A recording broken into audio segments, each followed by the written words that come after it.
Thanks very much for joining us. We have a very special interview today with Davorin Kuljasevic, who's written a new book, Ding Liren's Best Games. Davorin, welcome to the show, if you can call it a show. Welcome to the broadcast. Thank you very much, and thanks for pronouncing my name very accurately. Oh, very accurately. Oh, well, Yeah. it was a guess. Good one. So, Davorin, whereabouts are you today? I'm in Bulgaria. Oh, you're in Bulgaria and not Yeah. Croatia. No, I live in Bulgaria. My Oh, wife's Bulgarian, and been living here for 6, 7 years now. fantastic. Okay, excellent. And I'm in London, and well, let's see who joins us on the chat. If you're out there, let us know you're out there. I'm looking forward to receiving your questions for Davorin. We're going to be discussing Ding Liren. We're going to be discussing the Tata Steel Masters. And, well, if you've got any questions about anything at all, just stick them in the chat and I'll be looking out for them all the way. Yeah, Iran, Ali Reza Sabag in Iran. Fantastic. Belaglavi Sup. Hi all. Welcome everyone. Fantastic. Brilliant. What I'm going to do is I'm going to kick off with a position from Ding Liren. Now, Davorin, tell us about this game. So I'll hand it over to you. Give us the context to this game. This is maybe slightly different from what you usually have on the show because this game was played when Ding Liren was 8 years old. I don't think you have many games of 8-year-olds on the show usually, yeah? Not too many. Yeah. But what I found very interesting about it is, well, let me put it this way. So before I delve into Ding Liren's career and his biography, his games, I want to give the reader in the book, I want to give the reader a taste of what makes Ding special. And in the second chapter of the book, I go over the qualities that Ding has as a player. One of the qualities we'll see in this game, because he was 8 years old. So this is one of the qualities that he showed very early. And this is basically his direct approach to solving problems in complicated positions, especially.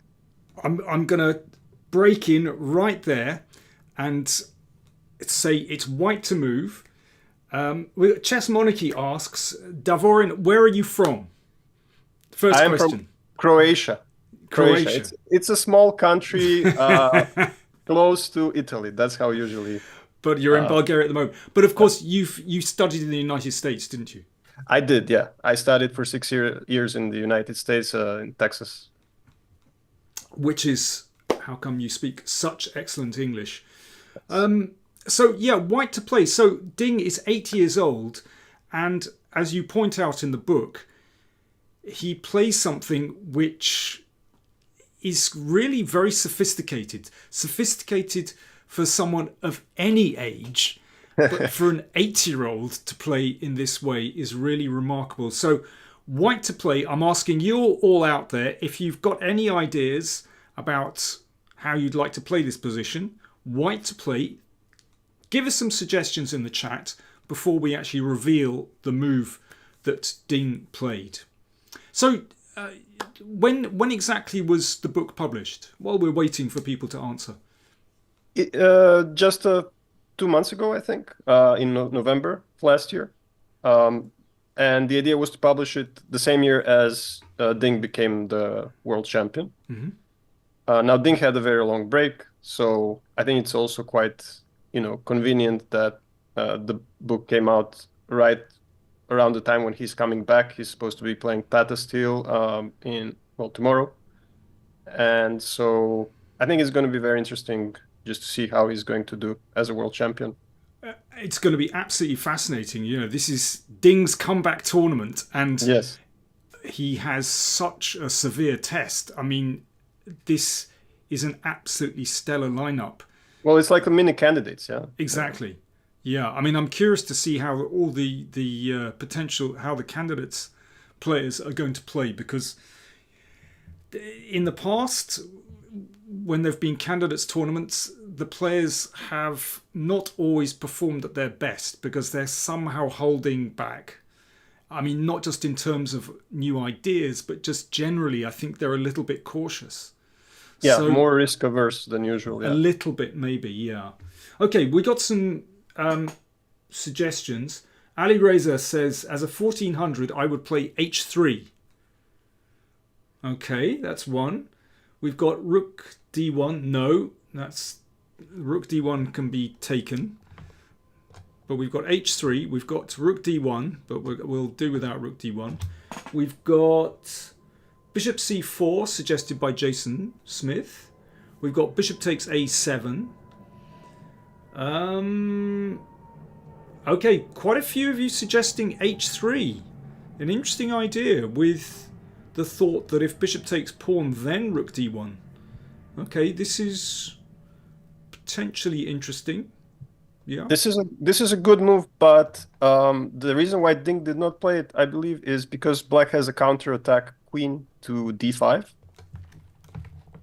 attacking the rook, and attacking the bishop on c6 as well. And this is serious. Yeah, this is really serious. Yeah. Okay. And White has a single sequence to keep material here with bishop takes c6, but okay, it's not ideal. So yeah. Okay, it's not h3. It's very interesting. You know, we've got lots of suggestions here, but no one has so far come up with the move that Ding actually played in this game. Remember, he was 8 years old, folks.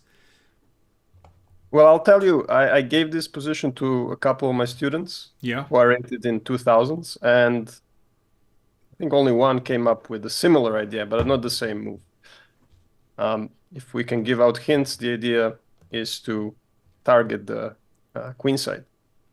Okay, that's a hint and a half. We've got a few people have suggested bishop takes a7. Again, I think queen to d5 can be quite annoying. Yeah, this is kind of uncomfortable with these threats in mind. A little bit too greedy, I think. Well, I'll tell you what, it can transpose this line, bishop takes a7. It can transpose to the game. I'm gonna hold you right there because I can see that we have 2 viewers who've actually suggested the move that Ding came up with. So Agent M838 and Kim Nigren, and maybe there was one other. Yeah, Ofer. No, not Ofer. Kim Nigren and Agent M838 take a bow. Rook b1. Talk us through this move, Davorin. So his idea is to, well, first we're stepping away from this queen d5 threat, right? But also his idea is to target the b7 pawn. So if Black would play some move like, let's say h5, right? Some move like that. Maybe to open the h file. White will go bishop c4, or actually, we can even take the knight on c6, but let's say bishop c4, open the b file, and attack on b7, right? And this way, we justify rook b1. So that's the idea. So it's an aggressive attacking move, and Black has to be very careful now.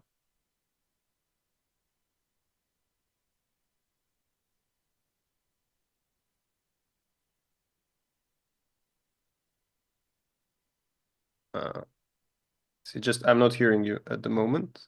Ah, sorry. There we go. Okay. So bishop takes a7, queen check.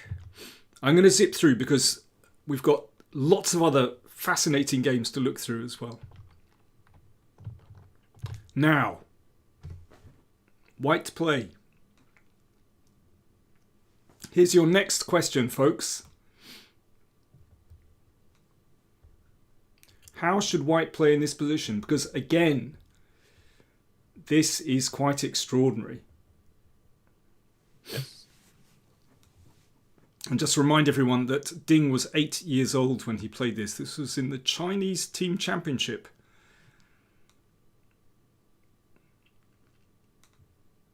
Let's hear your suggestions. White to play.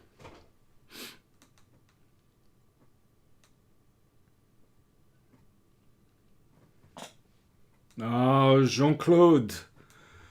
Jean-Claude, très bien.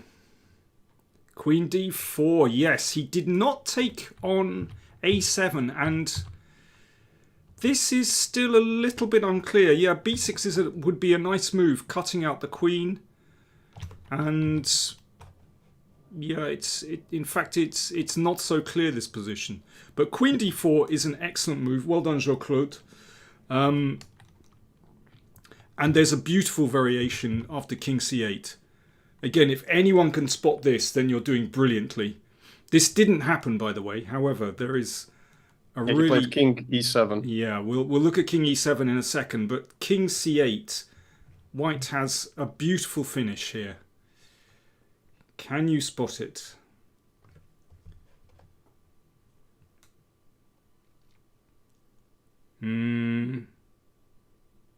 Maybe we should just show this, because we need to crack on with lots of other stuff. So basically e6, so opening this one up. Mm-hmm. Rook goes to the...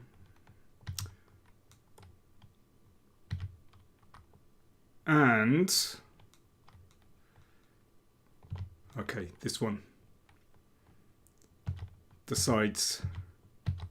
yeah, and we have 2 queens. Should be sufficient. Okay, so after queen d4, king e7. Right, what's white's big idea? Okay, again, over to you, the viewers. What did Ding play now? And this really shows how sharp an eye he has. And I think, as you mention in the book, one of Ding's great strengths is his tactical ability. His ability to calculate. And I think we see that, even as an 8-year-old. Absolutely. Anyone like to suggest what white should play now? It's all gone very quiet. People are calculating. They're calculating. You need time to calculate. This is true. It's a sharp position. Yeah. And that, of course, is what makes Ding very interesting to spectate his games, because he is prepared to really chance his arm and calculate in great depth and play moves which are really unorthodox that go against the grain. Ah, we have the evolutionary has found the move. Well done. Rook f1. And trapping the queen. Out of the blue, the queen is trapped. It's extraordinary. Well spotted, the evolutionary. And the game finished. Knight takes. So the queen is attacked and a little... So this line works because the king is on e7. We can give a check now. If the king was on c8, it wouldn't work. And, okay, he polished this one off fairly easily. So, yeah. Now, Davorin, what are other qualities that you highlighted in the book? So there are certain qualities that we all know, like his calculation ability, as you mentioned, and tactical prowess. But there are also things like strategic play, so play in quiet positions, the ability to exploit the opponent's weaknesses, playing with his king. That's a surprising quality. We'll probably take a look later. Mm-hmm. Also, his endgame technique, which has improved over the years. When he was younger, he wasn't that good, but recently it's become very, very strong. So he's a completely, he's a complete player. He's a universal player, like Spassky, you would think, or someone like that. Yeah. So this game is really interesting. So again, he was, I think, 8 years old. Is that correct? Yes. That's from the same tournament. Yeah, Chinese, exactly.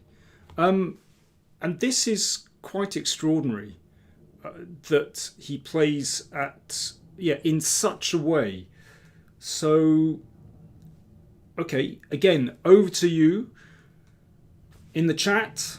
Give us your suggestions. How would you approach this position? How should White play this? Think back to when you were 8 years old and try to imagine the kind of strategy that you would employ in this kind of position. By the way, we've got Davorin, we have a question here from Christoph. Why did Ding not play in the World Rapid and Blitz 2023? I think back then he was still so I know he was ill for a while. Okay. And then he probably wanted to skip because it's quite if you play 4 days in a row, like Rapid and Blitz is quite exhausting. And I'm guessing he just wanted to take a pass on that to make sure he's fully recovered for the Tata Steel. Yeah. Tata Steel. That would be my guess. I mean, have you heard much about why he's taken such a break after the World Championship match? I don't have any insider information. What I read on the news, chess news, it's the same as most people know. But yeah, what I read was that he had some illness that wasn't specified, or more of a psychological nature, as he said in the recent interview. And I can understand that, there's a lot of pressure. It's probably completely new to him, new situation as a world champion. Maybe he didn't want the attention. He's quite a private person in general. So maybe all these interviews after the match got to him a little bit. I found it very, very interesting, the kind of things that Ding was saying, not only after the World Championship match last year, but even during the match. He was so open about his sensitivities. Like, if you go back to these matches, Karpov and Korchnoi, you could never see something like that. It's unimaginable. It was about a tough exterior. Yes. This was Karpov and Kasparov and Korchnoi. Yes. Yeah, this was really, and even coming to Anand, who is very personable, but he wouldn't let his guard drop in the middle of these matches, and of course not Magnus either. Again, there's a steeliness to these players. The match in general, even Nepomniachtchi showed a lot of emotion during the match. I mean, he is that kind of player, so it was quite an unusual match from that point of view. Absolutely, yeah, really unusual. And I mean, you quoted, there was one particular quote. I don't know if you can remember it exactly. I don't have the book in front of me, but this is an extraordinary quote about his soul. Do you remember exactly what he said? Yes, he said that at the final press conference that the match reflected the deepest of his soul. Yeah. Which was, well, later he said he wanted to quote someone on that and he misquoted. So it wasn't exactly what he wanted to say, but something similar. But it ended up being one of the nicest quotes I've heard from a strong chess player. Absolutely. Very, very open. Yeah, and very accurate probably too. Okay, let's come back to this game. We've given everyone enough time to consider their options. So we've had quite a few of you who have suggested a5, and of course it's very logical to claim the b6 square. I mean, one thing is that it's very interesting. We've had quite a few suggesting knight h4 as well, actually. I'm slightly worried about this knight. But with a knight takes e4 jump. I don't know if it's possible straight away, maybe. Let's just have a very quick look. There's also the d5 intermezzo before we take. Yeah. I mean, this might be possible, but yeah, d5, even in this position, possibly. Yeah, I mean, knight h4 is always tactically fraught. But yeah, I mean, a5 makes sense, but the way that Ding played it was making sure the structure was fixed in the middle. He wanted to, if you omit exchanging, if you play a5 straight away, then of course black can take. Yeah. And it's maybe not so clear once the rook comes to e8, because the the rook is opposite, the bishop comes back, and there are counter-attacking chances. So Ding exchanged on e5.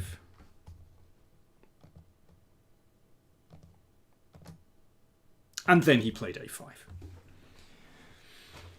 Yeah, fixing that weakness on b6.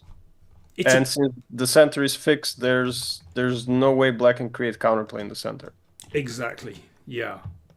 And as we said, for an 8-year-old, this is really mature, because this feels like one of those positions where it's going to be very, very hard for black to gain any counterplay at all. So let's just move on. c5. I've got to say, when I see that move... Yeah. Positionally, very suspect, yeah. Weakens the d5 square too much. Yeah. Okay, let's keep going. And I want to get to a moment in the game. And yeah, Ding is playing in a very steady way. Okay, we'll come to the next position. So here we go. Again, white to play. I'm going to throw it over to you, the viewers. So how would you play in this position, white to play?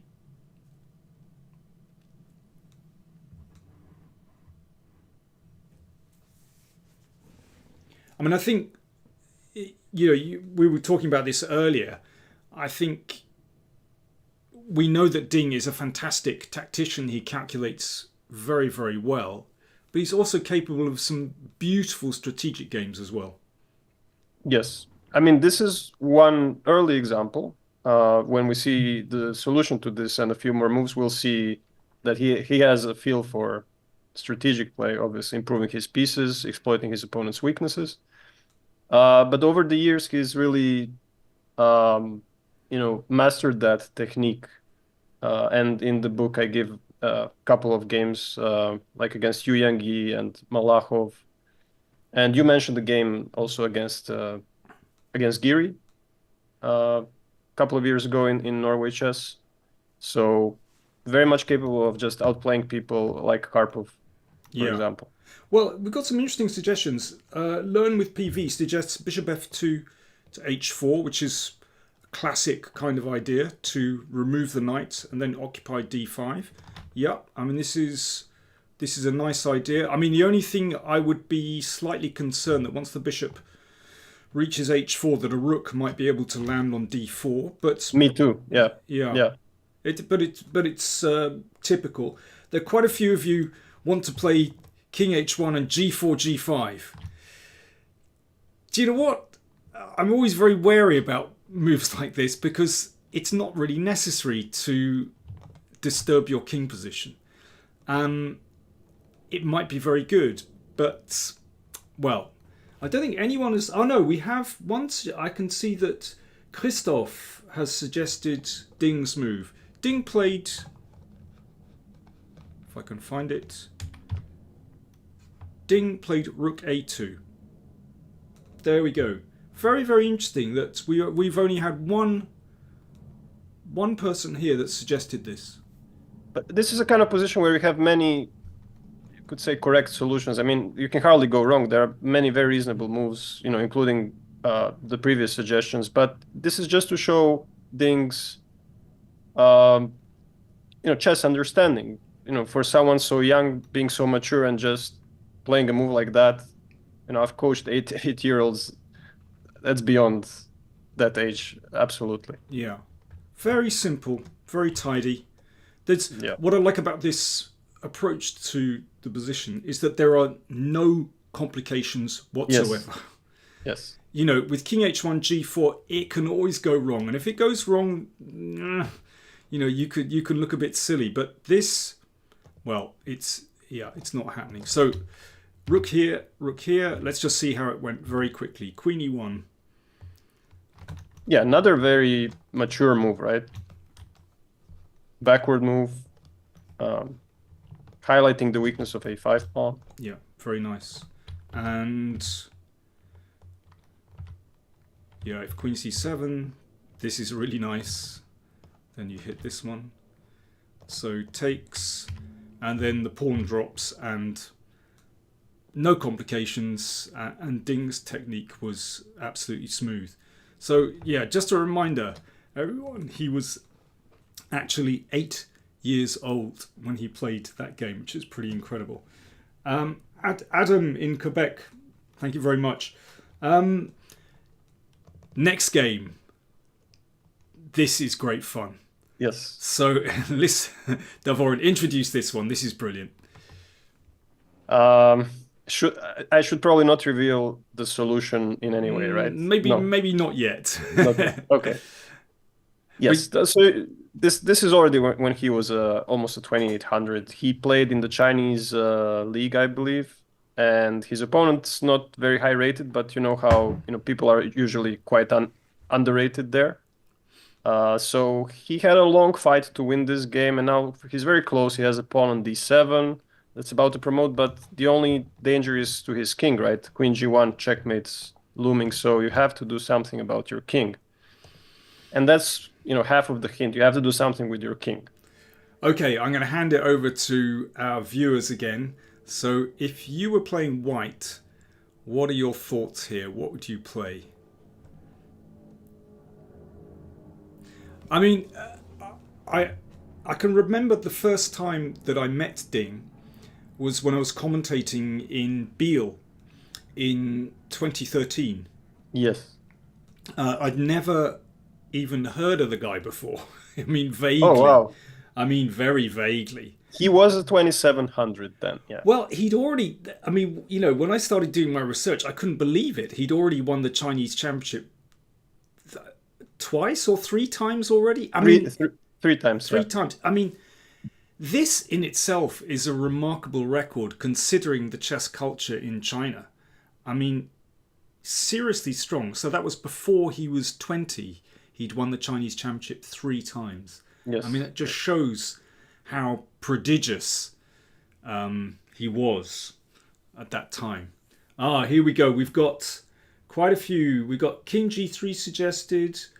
Chess Monarchy says a king walk, King G3. Jason Smith says, I see the king march. David Franklin, King G3. Nigel, exclamation mark. Nigel Short, king walk. Okay. Nigel style, says Jason. All right. I think everyone's got the right idea. Yeah, it's a Nigel king walk. Yeah, reenactment. Yeah, a reenactment.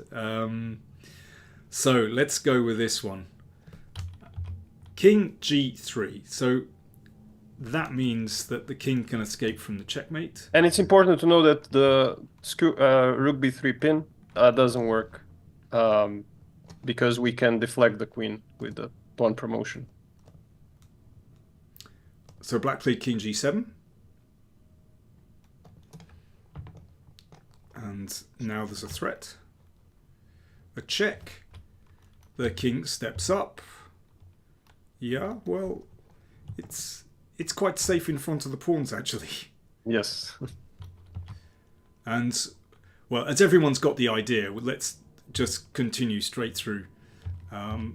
Because, in fact, once one sees the idea of advancing the king, in fact, it flows very naturally. And, yeah, f4 just seals the deal, basically. So, yes, that means there's no check here. King h6, and that was the end of the game. Absolutely fantastic. Beautiful game. Yeah, and unknown, basically. Yeah.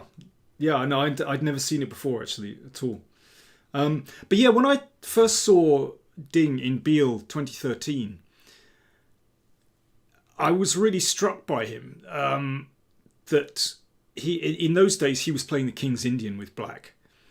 And, if you're above 2700, not many players were playing the King's Indian. And yet... Yeah, Rajabov, Nakamura, maybe that's about it. Yeah, but I think even then, it certainly wasn't kind of exclusive. Whereas he was playing it in, I think all the games again that he d4 in Biel, he played. Good memory, yes. He played the King's Indian. He had 5 games with black, and all 5 were King's Indian. Yeah, and some fantastic games. I mean, his game against Rapport which ended up in this like queen against two rooks and a bishop, and I mean this was an unbelievable game. Yeah, that Yes, game's in the book. Yeah. absolutely wild stuff, brilliant. And yeah, I was kind of struck at that time by he's just this kind of skinny kid. You know, Yes. Yes. everyone was, you know, in those days, well, even now, you know, there's, you know, Carlson working out, looking like a sportsman. Kasparov had always, you know, it's the strongman image. And, you know, with Ding, it looked like he looked like a stick of celery. It looked like you could just blow the kid down. Yeah. And he still looks like that. I mean, Oh, well, he put on some weight. do you think he It did? seems For the World Championship match, did he work out a bit? I don't know. he must have. I mean, physical preparation is a part of it. I'm sure he does some sport. Maybe. But yeah, he still looks very frail, and Yeah. I you mean, said that's why. I mean, I was just thinking in the World Championship match last year, I was thinking, okay, if this goes to any kind of length, Nepo is going to do him because he just has that physical strength. domination. Yeah. Yeah, but the thing with Ding is he has some sort of inner reserves of, you know, how would you call this? Mental or emotional strength that is not visible. Obviously, you would think otherwise, but he show when he, you know, when he has to show what he's capable of, he shows it when it's the most difficult, and that's, you know, definition of elite sportsman at the end of the day. You can just think of some tournaments where he was down, like in two candidates tournaments, and he bounced back with 2 or 3 wins in a row when he was in a desperate situation. And there were many instances like that throughout his career. Yeah. Just for anyone joining us late, I'm here with Davorin Kuljasevic, and we're discussing his new book, Ding Liren's Best Games. You can see I've got the address to New in Chess pinned at the top there in the chat. You can buy it directly from New in Chess. It's an excellent book. I've been flicking through it over the past few weeks, and it's really enjoyable. I think it's really instructive. It's really entertaining. And with a player like Ding, you can't go wrong. It's just a pleasure to read.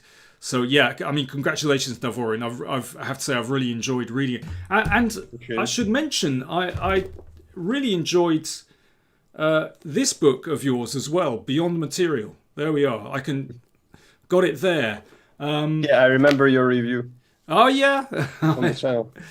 yeah. Well, I think this is an excellent book. Well, tell viewers about this book, Beyond Material, because it's tremendous stuff. Well, this is something you can also find in Ding's games. His you know, willingness to sacrifice material for a greater good, as you say, or delaying gratification, and then, you know, you give up a little bit of material, and then you may not even get it back immediately, but you just get either a big positional advantage after that, or an attack. So the book Beyond Material is basically explaining all of these, basically how to change your mindset to being attached to material, to actually valuing other things than material in chess, such as those at, you know, on the front page, like time, space, psychology in a chess game. Yeah, I mean, there are so many wonderful examples here of you know, dynamic sacrifices, pawn sacrifices, exchange sacrifices, which are now so commonplace. Whereas you could say like 20 or 30 years ago, then people didn't do that. Now it's just kind of normal to do it, actually. Yeah, I mean, it's a part of every, you know, educated chess player's repertoire to a positional exchange sacrifice, you would say. Yeah. Exactly. There's one game in here which I'd seen before, but I hadn't really sort of taken it in. Was a game of Boris Spassky's that you featured. I'm trying to find it now. Imogen. It's Here we game go. 18 in the book, I think. Moscow Championship, 1955. I've found it, and I've always really enjoyed playing with isolated queen's pawns. I love the dynamic play that you get. And this is a fantastic game. I don't have it to hand, and otherwise I'd show it. But yeah, one really wonderful game. I really enjoyed playing through that one. So yeah, if anyone's interested in that, tremendous book as well. But listen, let's get back to Ding Liren's best games, and let's look at the next example. So this is against Wang Yue. This is an extraordinary game. So do you want to put this one in context? Yes, this was the 2012 Chinese Championship, which Ding won, but this was round one. So playing against the highest rated opponent, very well known Wang Yue from China, and it wasn't, I think, a normal opening. Nothing special was happening. You know, the typical Queen's Gambit declined, and then Black opened the center here with c5. Although I would say that in allowing this exchange of knight for bishop, I mean, this is already bringing the game into kind of more dynamic territory where, you know, it's a little bit unusual. You know, is white going to sack with f5 or somehow use this f pawn in another way? Yes. So, you know, already this is quite enterprising. Yes. Because sometimes, like as white, you have to compensate for lacking the bishop pair. That's why black tried to open the center. And the way you compensate is by you know, playing dynamically, which Ding did. I'm going to move forward in this game to not this moment. I mean, already things start to hot up with knight d5. Yes. But I'm going to move through to this position. Hang on a second. Not even here. Yeah, after they traded queens, white has a slight edge thanks to his lead in development. It's very much... It turned into a Catalan almost. Exactly. That beautiful bishop. And very often we see in the Catalan how the white bishop on the long diagonal dominates the bishop on c8. But if black can free himself, then black should be okay here. Yeah, black plans to go f6 next, kick out the knight, and then go bishop d7, you know, slowly untangle there. And here is a fascinating moment of inspiration by Ding and precise calculation. Okay, let's throw this to our viewers. So, right, here's your next challenge. Now, it's not mate in 2. Let's just tell you that one. If anyone gets this next move, well done. So you get a GM norm. You get a GM norm. I don't know what you get. You get something or other. A round of applause. So white to play. How would you play here with white? They're having a think. So black wants to go f6 next.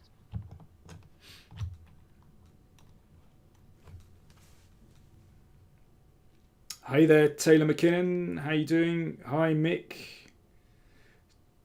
Just for those just joining us, I'm interviewing Davorin Kuljasevic about his new book, Ding Liren's Best Games. You can get that directly from New in Chess. The link is up there in the chat, and you'll find it elsewhere in the comments too. Okay, we've got Mick. Well done, Mick. Rook c1. Very good. You get a round of applause. A virtual round of applause. Well done. Okay, do you want to explain that one? So, of course, it's a logical move. We take the file. We want to go rook c7 in some cases. But the main question is what happens if black plays f6? He did not, but this is crucial to understand the reasoning behind. Maybe this is the real challenge. Yes, this is yeah, very good. So white to play now. If Wang Yue had played f6, what would you play? Here's the real challenge, as you say. Of course, Mick had this lined up. Mick's all over this. he's got this one prepared. Come on, Mick. Reveal your secrets. Why did you want to go rook c1?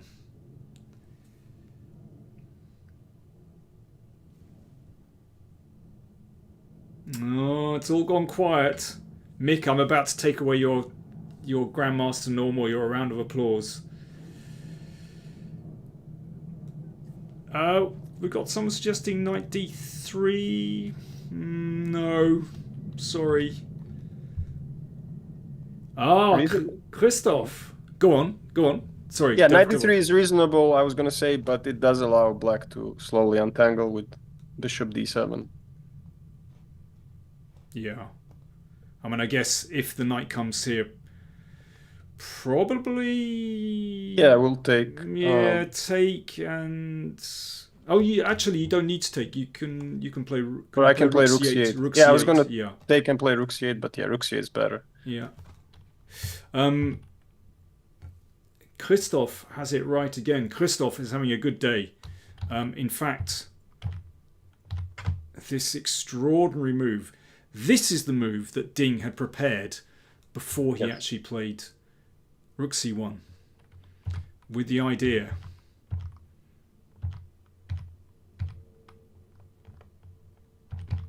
This is pretty cool. And that's winning something or other. Yeah, pawn. Yeah.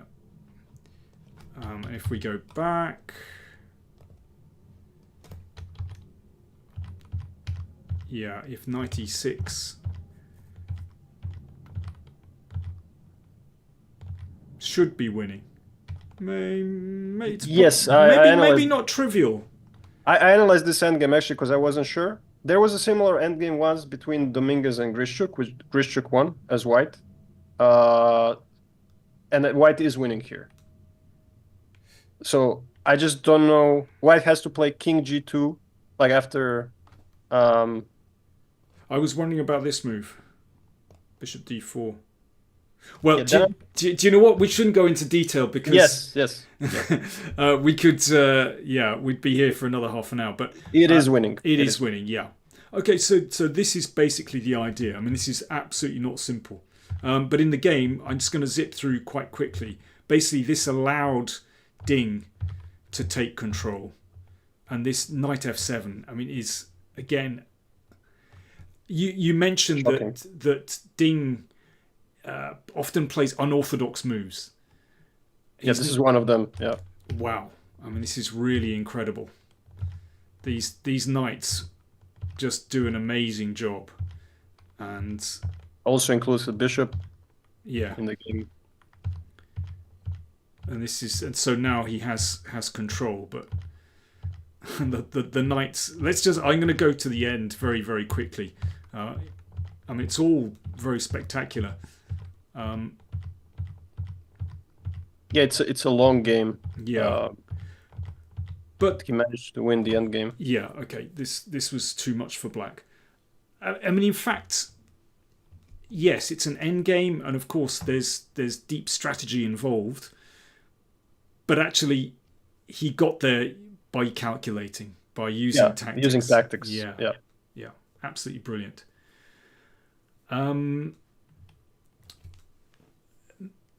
We've got a question from Mick. Oh, this is strange. Danny Davorin. Is Ding top 100 best chess players of all time? Oh, yeah. He's world champion. I don't know. Go on. I like those lists where... who made this was a Grandmaster Kaufman, I think. He made a list of all world champions based on their...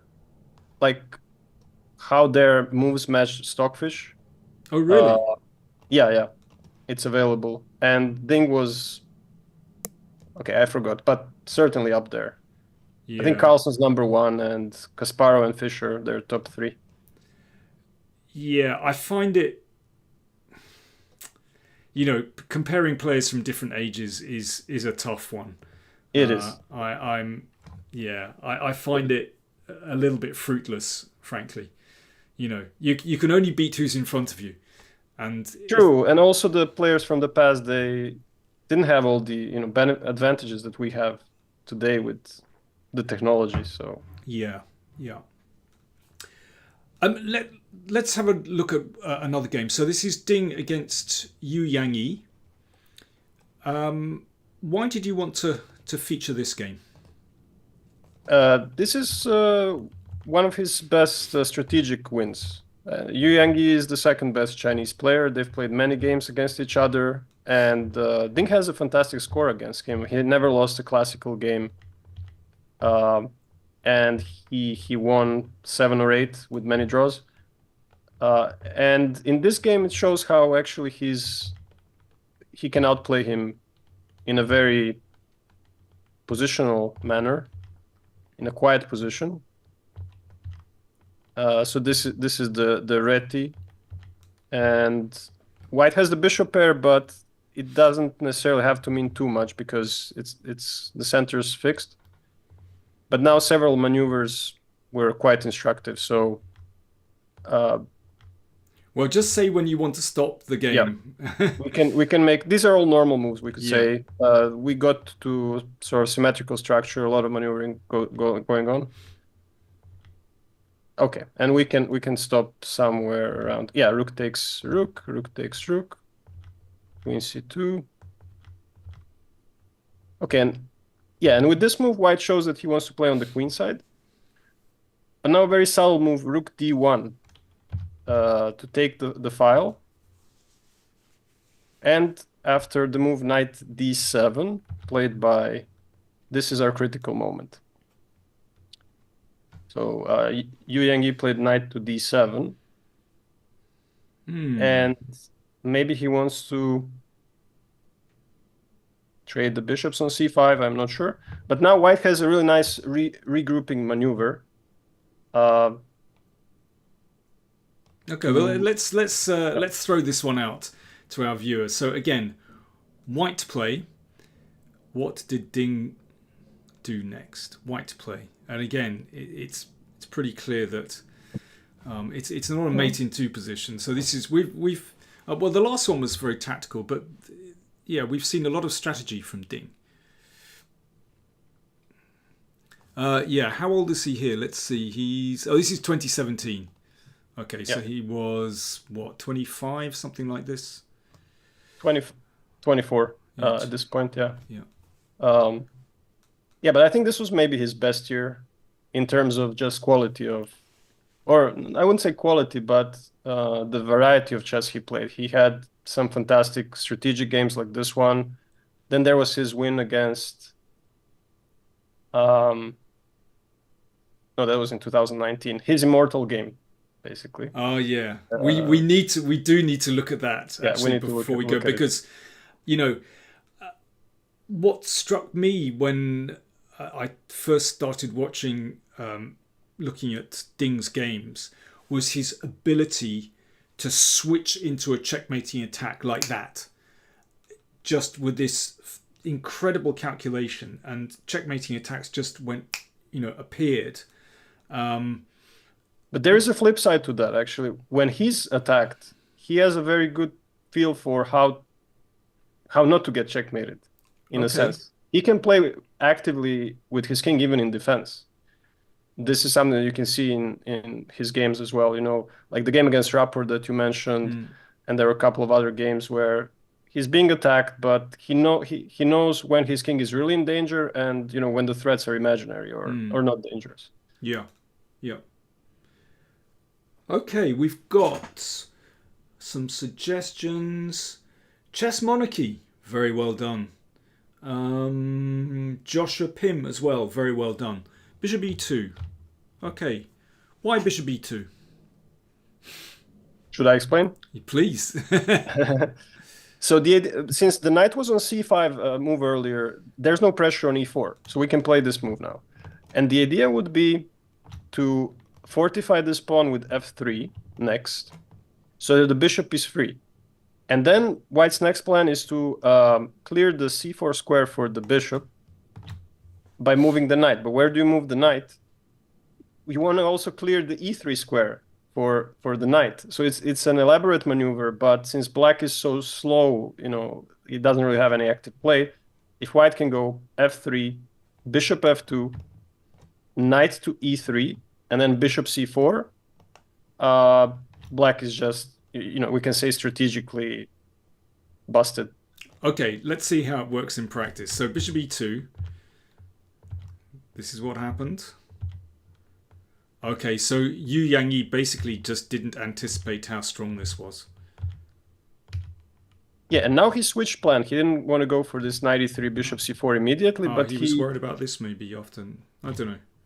Maybe. Yeah, anyway. he just wanted to get another target with b4, bishop e1, b4.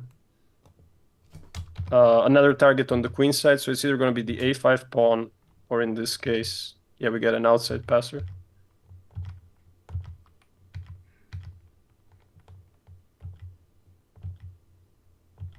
Yeah, and as a result of this brilliant strategy, he now has dominant pieces. Yeah, I mean, this is quite a transformation from f3 to a2. Looking at the weakest square, yeah. And, okay, the way things have worked out with the knight as well. Okay, let's just see. So knight d7. Yeah, now he needs a second weakness, so he improves his pieces first. And then he strikes again. The king is the main target. Not Daniel King, but Black. Okay. I'm just going to zip through right to the end because I would like to go through Ding's Immortal game. This one's pretty good. Yeah, this is pretty good. So presumably king takes. We've got queen d6. Yeah. Queen f4 is. Queen f4 is the killer. Mm-hmm. Yes. And then the diagonals work. Yeah. And okay, that was the final move. Yeah. Okay, that's a strategic masterpiece. But as ever with these strategic games, the tactics are so important. Always. Yeah. Okay. So listen, let's get his masterpiece on the board against Bai Jinshi in 2017. So this was the year when he was 100 games undefeated, is that right? It started then, ended in 2018. Yeah. Yeah. And this was an extraordinary game. Actually, I did go through this game on the channel when it was played, so you can find it on the channel. I'll post the link afterwards. I mean, I was completely blown away by this, as was by Jinshi. Okay, so here we go. I'm gonna zip through. Already, if you play a move like g5, you have to calculate, because this kind of move can just blow up in your face straight away, so you need to be absolutely switched on.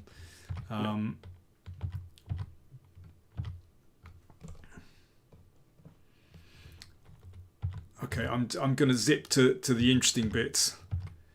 d4, it's already... Sorry, go on.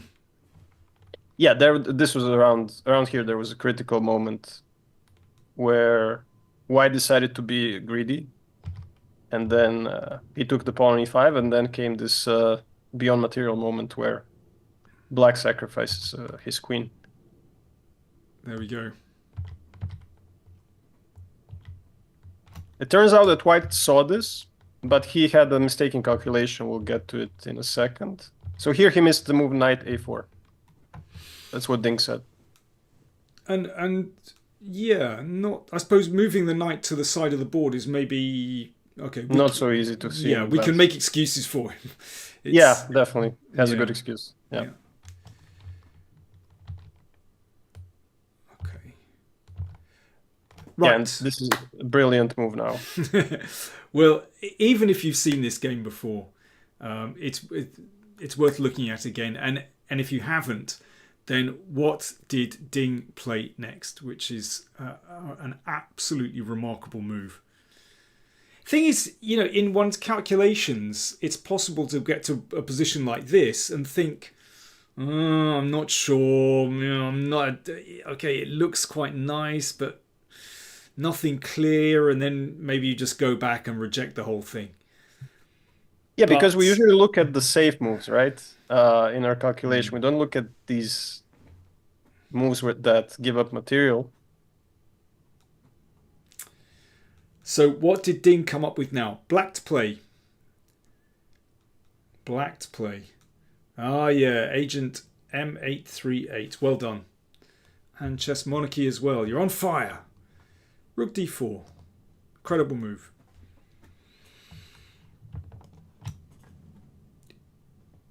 So it's all about restricting the king. Yeah. Playing for checkmate. Yeah. G4 is threatened. Yeah, absolutely brilliant. Whoops, sorry, I've messed up. I'm just going to zip through quickly because we don't have time to go into the details of this. But as I said, I'll post the link on the channel later if you want to see the video that I recorded, well, way back in 2017 actually, to look at a few more details. But have you ever played any game, anything like this, Davorin? In Bughouse, yes. In Bughouse, yeah. Yeah. Normal chess, no. Nothing like this. How would you describe your style, actually? For I should say that for our viewers, you're a grandmaster. You born and bred in Croatia, a country with a great chess tradition. How would you describe your style? Most people describe it as positional, but I don't necessarily agree. I mean, I have also some attacking abilities, so okay. That sounds very modest to me. Do you have a favorite game, actually? Well, I mean, this one is up there. I'd have to think. No, I mean, I don't mean of Ding, of yours, of a favorite game that you've played yourself. Oh, not off the top of my head. Again, I'd have to think. I had some nice attacking games, some nice positional wins, but nothing. Okay. Nothing similar to this. Nothing similar. Okay. I mean, this is just remarkable. Yeah, this is fantastic. There are many. If you go through the sidelines, there are many nice checkmates that were, didn't happen, but yeah, it's a pity that he resigned here. Actually, yeah. If the knight takes, there's bishop f5 check, and then checkmate on the h file. It's really brilliant. So king g8, yeah, and and then knight g3, yeah, mate. I mean, as I said, it's a pity that he resigned in this position, because at first glance it's still not absolutely clear what's going on here. Because it to be honest, it reminds me of one of those mate in two compositions where they just kind of drop the pieces on the board. Yeah, very study-like, exactly. Yeah. But that's the final position, and it's very attractive that even if Black gets it wrong, then it's Black's king that's in terrible trouble here, actually. Yes. Yeah, I mean, Mick Tal is saying if I had to guess when this game was played, I'd have said the 19th century. Do you know what? I'm not sure about that. For me, this doesn't look like an old 19th century game. It looks completely different. This is like something from another universe. Those 19th century games, there were King's Gambits but I don't know. This has a unique quality to me, actually. Maybe he has in mind the Anderson's evergreen game. Anderson Kieseritzky. Yes, maybe that's sort of similar with a lot of pieces just thrown at randomly. But maybe. Yeah, I'm not sure. This is definitely something else. Something really special. Mm-hmm. Okay. So, if you're just joining us again, I'm speaking with Davorin Kuljasevic about his new book, Ding Liren's Best Games, which is a really excellent book. I've really enjoyed going through it over the past few weeks. It's really entertaining and really, really instructive. So, the big question is, Ding Liren playing in the Tata Steel Masters. First round tomorrow. Okay. Do we know the pairings? I haven't checked. I don't know, actually. I think they might be doing the pairings tonight. I'm not sure. I mean, okay. I mean, I know it's a daft question, but how do you think he's going to do? I'm not sure if he's going to win the tournament. I wouldn't bet on it because there are many other people who are, very ambitious, and I think Nepomniachtchi is a favorite for me, but Mm. I would like to see Ding win, of course. Well, But just his lack of playing routine might tell. If he gets into good stride, like if he wins, maybe he'll make a couple of draws at first just to fill it out, and then if he wins some games, because there are some low-rated players in the field that he might score against anyway, mm. and if he gets that confidence, then he's shown before that he can get into a good rhythm like Yeah. that. I mean, he seems psychologically vulnerable. I mean, he's, Yeah. said in a recent interview, I just caught the headlines, but it said in a recent interview that, in September, he had psychological issues, which is why he wasn't playing in tournaments. It's worrying. I hope he's okay and that he Yeah. stands the strain of a tournament because it is absolutely exhausting.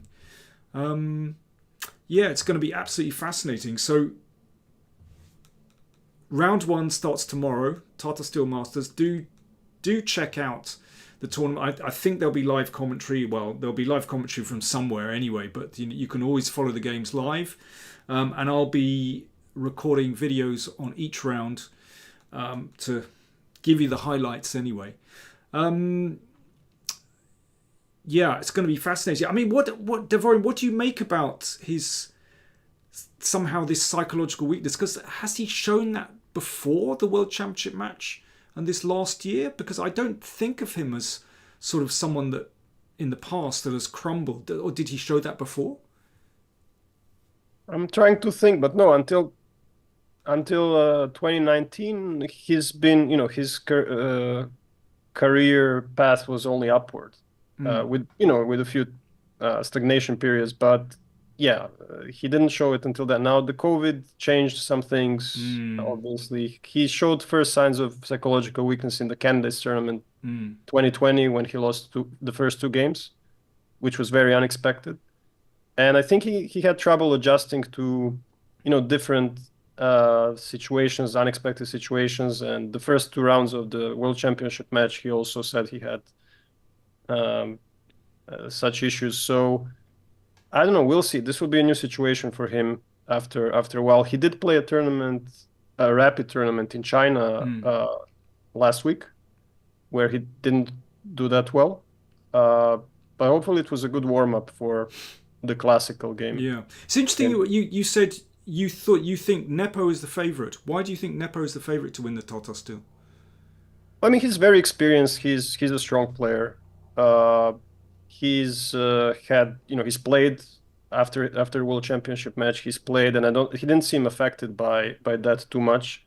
As when he lost to Carlsen as well, like he just kept playing right after that, and he did well in the World Rapid and Blitz. So he seems psychologically more stable. Like I said, experienced, strong player. So By the way, but anyone can win it from the top 10 guys. Yeah, absolutely. I mean, it's incredibly strong. Apparently, the chat is telling us that Vidit versus Ding is his first round pairing. Yeah, Vidit playing white. Apparently, Vidit playing white. I mean,